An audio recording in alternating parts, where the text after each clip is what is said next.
emisora que para mí representa mucho en la radiodifusión venezolana y que vine precisamente, creo que lo comentábamos cuando conversábamos por teléfono, a un programa de César Miguel Rondón, en un momento muy difícil, muy duro para quienes éramos amigos de Carlos Andrés Pérez, porque era cuando él estaba sufriendo el ACV que le dio, y se empezaron a presentar una serie de contingencias que, por supuesto, César Miguel quería conocer de mi opinión, y aquí vine. Por eso tengo, imagínate cuánto tiempo tiene César Miguel que se fue de aquí, y ahora me toca la suerte de venir contigo, que te lo agradezco mucho, porque además somos amigos no solo de tuyos, sino de tus hermanos. Así es. Y son años de tú fuiste fuente mía durante muchos años cuando yo cubría pero después nos encontramos en el Congreso, ¿no? Así es. Así que no ha habido espacio en que no hayamos compartido, y eso me hace sentir también muy orgulloso y satisfecho de venir aquí hoy. Gracias de verdad, Héctor Alonso. Bueno, Héctor Alonso, tú sabes mucho de ganar elecciones. Y te he visto muy activo promoviendo el liderazgo de María Corina y también la candidatura de Edmundo González Urrutia. Te pregunto, tú que tienes gran experiencia en eso, ¿qué se está haciendo bien desde el punto de vista de la campaña electoral opositora para ganar la elección, y qué se está dejando de hacer que sea necesario para ganar una elección? Bueno, efectivamente ambas situaciones se pueden dar. Hacer las cosas bien o hacer las cosas mal, o tener déficit en el hacer bien. Yo estoy muy contento con lo que he encontrado en el transcurrir de estos tiempos en que decidí apoyar la candidatura de María Corina a las primarias, que me resultaron, por supuesto, así como eso, todo lo que he visto absolutamente inédito de lo que había ocurrido en Venezuela. En Venezuela se ha producido un cambio muy interesante que debemos percatarnos de él para empezar a entender muchísimas cosas. Yo he recorrido parte ya del país y ahora la acabo de acompañar a ella por su invitación a Trujillo, y confieso que vi cosas que yo no he visto en ninguna campaña electoral. Por eso para mí muchas cosas resultan inéditas, hasta el hecho de uno estar participando en una campaña electoral sin tener que ver nada con nadie, en el estricto sentido burocrático, de la burocracia partidista, de que tienes que recibir órdenes, la línea. No.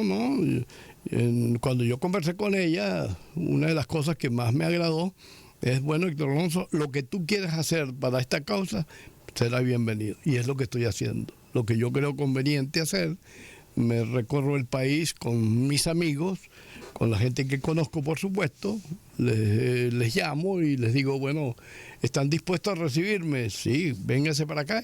Y así paso 2 o 3 días en un estado donde, por supuesto, y en eso estoy muy agradecido, los amigos míos han demostrado que siguen siendo amigos por siempre. Ahora, la campaña electoral no puede evaluarse así tan ligero, ¿no? Porque tú tienes que ver también que hay un contendor. Claro, que no entonces, lo que estemos haciendo bien y lo que estamos aprovechando de los desméritos de lo que produce el contendor. Claro. Entonces yo estoy convencido que las cosas van muy bien. Primero, es una campaña que, a diferencia de otras, muy austera. Es una campaña que pueda dar la sensación de que es una campaña avasallante. No, lo es porque cambió la sociedad y cambió el mundo y la civilización. Aquí la comunicación inmediata es la que definitivamente está prevaleciendo. Y lo que yo he visto de la campaña electoral, pienso que ella está diseñando una campaña muy para lograr el objetivo político que se han trazado, de hacer de Edmundo González presidente constitucional de Venezuela, para que aquí se produzca lo que en definitiva el gobierno tampoco ha querido, y no darse cuenta de que se está jugando su propio destino, el no aceptar que en Venezuela se inició una transición política que nos conviene a todos, porque lo que hoy ocurre en Venezuela fue nuestra culpa, y fue culpa de no acertar este gobierno durante estos 25 años. Tú has dicho que has visto, Héctor Alonso, con María Corina Machado, cosas que no habías visto en tu vida política. Así es. ¿Tú te atreverías a decir que ella tiene hoy mayor liderazgo que el que tuvo Carlos Andrés Pérez en su momento o Chávez en su momento? Mira, yo he estado mirando con mucho detenimiento y con mucha seriedad lo que he estado observando. Por supuesto, son escenarios totalmente distintos, son liderazgos totalmente distintos. No es lo mismo Pérez que Chávez, ni Chávez lo mismo que Pérez, ni María Corina es lo mismo que Pérez, ni lo mismo que Chávez, o lo distinto de Chávez o lo distinto de Pérez. No, aquí lo que ha ocurrido es que simplemente yo siento que María Corina llenó un inmenso vacío de un cuarto de siglo. Nosotros no habíamos tenido un liderazgo como el que se está produciendo con ella, de conexión emocional, algo realmente como fenómeno político muy interesante que está ocurriendo. La gente, pues, además, hay que decirlo con absoluta franqueza, esos liderazgos como el que está ocurriendo con María Corina, solo es producto cuando un gobierno como el que tenemos produce o deja semejante vacío donde la gente empieza a encontrar una solución, una alternativa, una esperanza, una confianza para el propio destino que cada quien tiene que buscar. Entonces, María Corina, yo diría que también cubrió un espacio que desgraciadamente pues los partidos políticos no sabían cubrir, los partidos, muchos ellos, importantes por supuesto, pero que no satisfacían la presencia de un liderazgo que fuera robusto, que pueda entusiasmar a la gente, que pueda hacerla participante de manera colectiva. Y entonces, por supuesto, yo diría que María Corina es una nueva de esperanza, así como pudo haberlo sido Carlos Andrés Pérez, como pudo haberlo sido Chávez, pero ella es la de estos tiempos. Y yo siento que los tiempos de cambio los representa gente que definitivamente se entregue a producir el cambio, y yo creo que en Venezuela se está produciendo un cambio tan generoso y tan importante que, bueno, lo único que uno tiene que tener es la paciencia y estar pendiente de que eso pueda ser y convertirse en una nueva realidad para la tranquilidad, el sosiego, la esperanza de un pueblo que merece volver a vivir épocas como las que pudimos haber tenido en el pasado, pero que tampoco supimos defenderlas para que hoy continuaran siendo parte de la cotidianidad de los venezolanos. Héctor Alonso López. Héctor Alonso, en una entrevista que yo le hice a María Corina Machado, ella dijo que antes de Chávez había en Venezuela un socialismo vegetariano y que con Chávez llegó el socialismo carnívoro. ¿Qué piensas tú de esa expresión? Bueno, no sé exactamente qué querría ella decir, pero lo que yo sí puedo decir es que nosotros tuvimos una oportunidad excepcional en la historia de Venezuela. Diría que si los historiadores profundizan lo que fue los primeros 20 años mínimos de la democracia venezolana después de 1958, yo estoy convencido de que allí se produjo la gran revolución que Venezuela tenía o necesitaba para abrirse un camino hacia el futuro, un progreso, un desarrollo como el que definitivamente Venezuela adquirió. Y por supuesto hubo opciones y alternativas y oportunidades para todos los venezolanos. Pudiéramos sentir la tranquilidad de haber encontrado el país que por supuesto nuestros fundadores de la democracia, de los partidos, de la democracia pudieron hacer posible. Entonces, yo diría que después vino una etapa muy dura, esta que hemos vivido, desafortunadamente. Yo hubiese querido que este experimento que se está produciendo o se produjo en Venezuela hubiera sido positivo, afirmativo, pero no, desgraciadamente el socialismo que no sé si se llamará así socialismo definitivamente, se convirtió en una opción para dos sociedades en dos tiempos distintos. Una, el socialismo de la bonanza, y después el socialismo de la pobreza. Ahí es donde yo digo que entró el gran choque de lo que está ocurriendo en Venezuela, y pienso que la gente del PCV tiene que estudiar muy, pero muy a fondo, de verdad, con sensatez, con responsabilidad, qué fue lo que ocurrió con esa experiencia que hoy desgraciadamente pues no les está dando los resultados, sino que a lo mejor lo que está esperando y ocurriendo es su despedida no solo del poder, sino que ponen a riesgo sus propias posibilidades de existencia. ¿Por qué? No porque no lo querramos, no porque nosotros distanciemos nuestro punto de vista con ellos, sino que simplemente esto terminó siendo exacerbadamente parte de muchos de los errores que nosotros cometimos. Muchos. Yo, por ejemplo, digo que el chavismo terminó convertido en una gran plataforma clientelar, que bueno, eso no tiene sentido, pero nosotros también lo practicamos. Claro. Nosotros lo practicamos. Se parece... y lo pagamos caro, lo pagamos caro. Se parece un poco, digamos, tiene algunas raíces el PSV de lo que fue la práctica política de ECA. Sí. Yo no lo niego. Hay quien le dice que es la misma cepa, pero más resistente. Bueno, no sé. Pero no, yo creo que, por supuesto, uno que vivió o ha vivido, nos ha tocado. Yo empecé siendo un muchacho en la juventud de AD, ya hoy tengo 76 años y sin embargo aquí sigo luchando porque aprendí a luchar por mis convicciones, por estar seguro de sí mismo, de lo que yo quería, de lo que yo soñaba para mi país. Pues no he dejado de hacerlo y eso me permite tener comparaciones, efectivamente.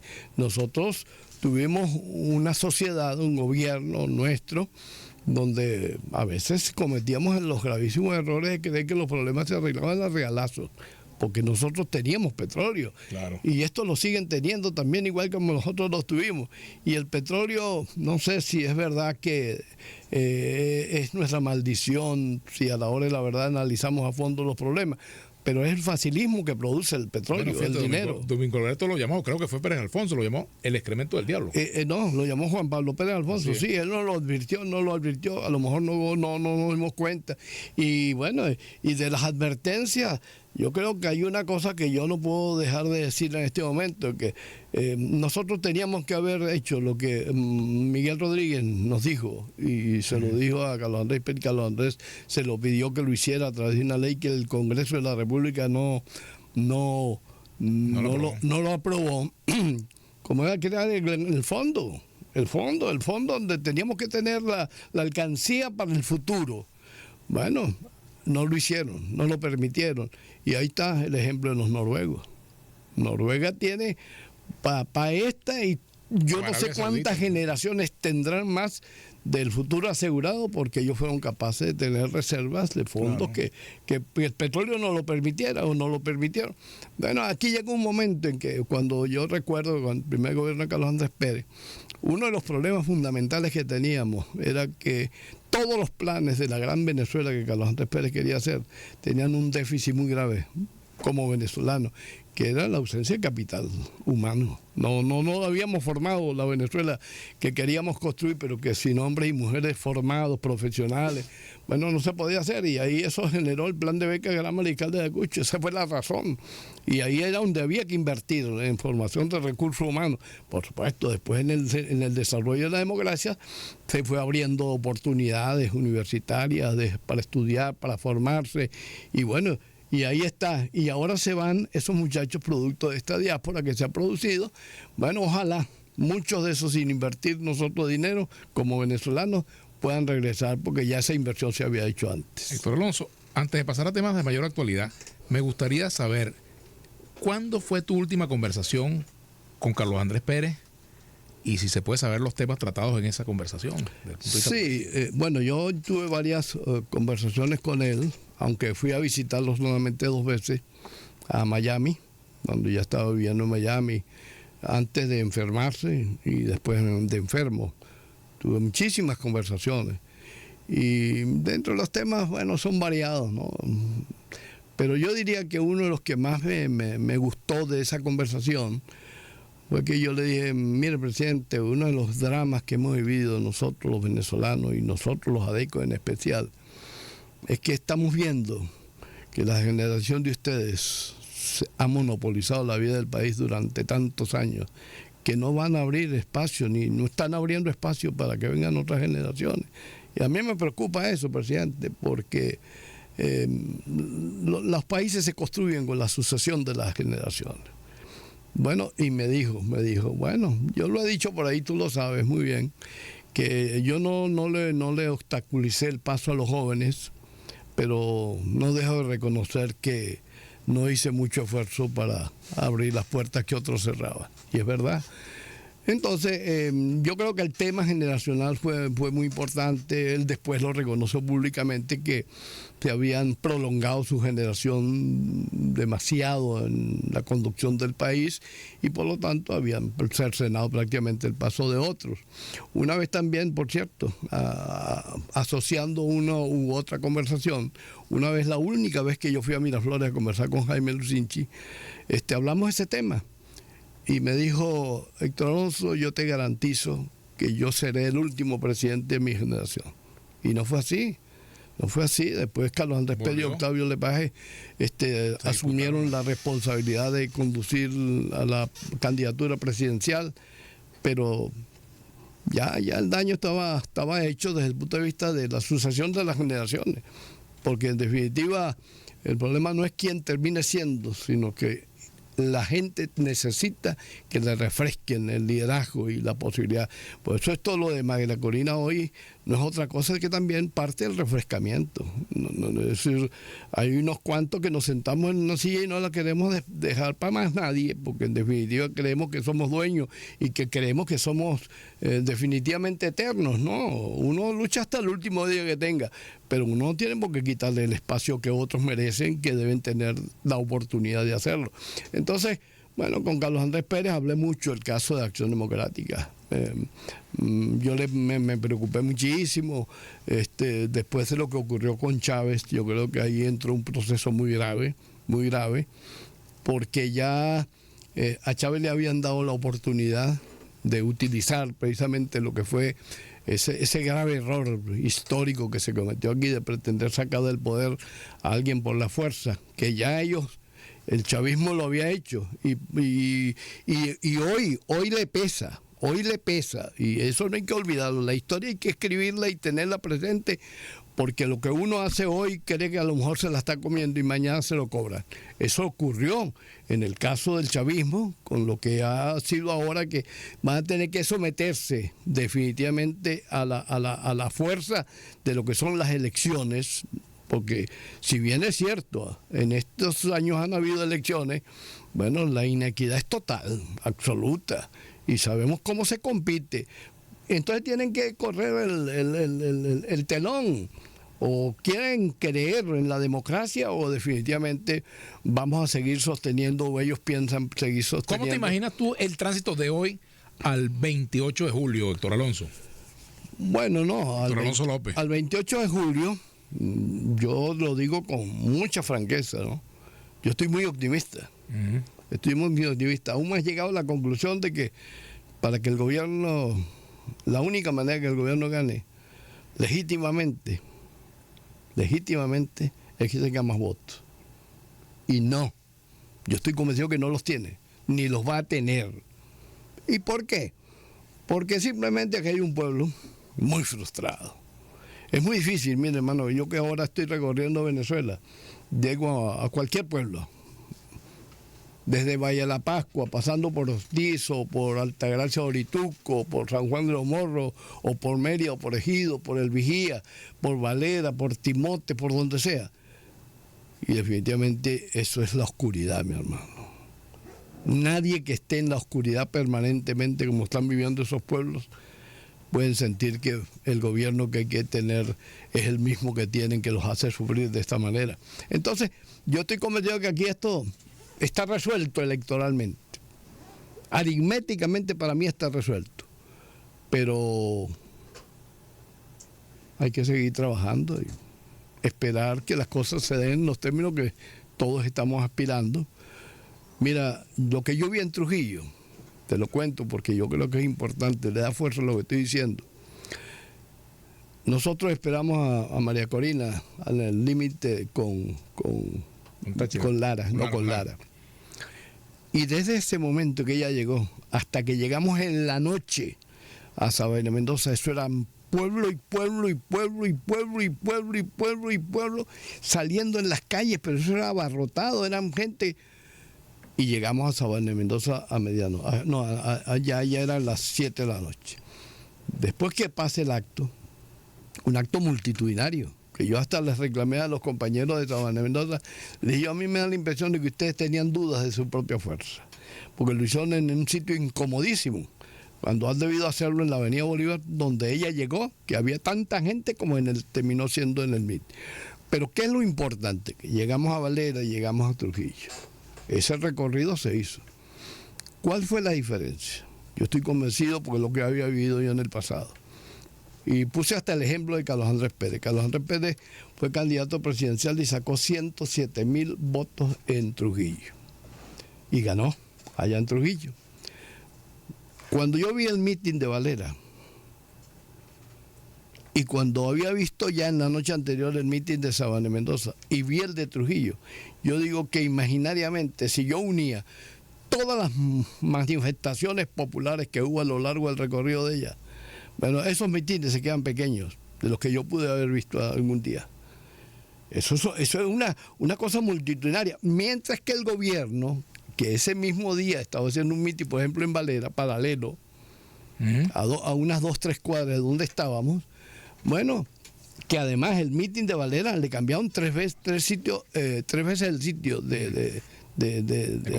concentración, sí.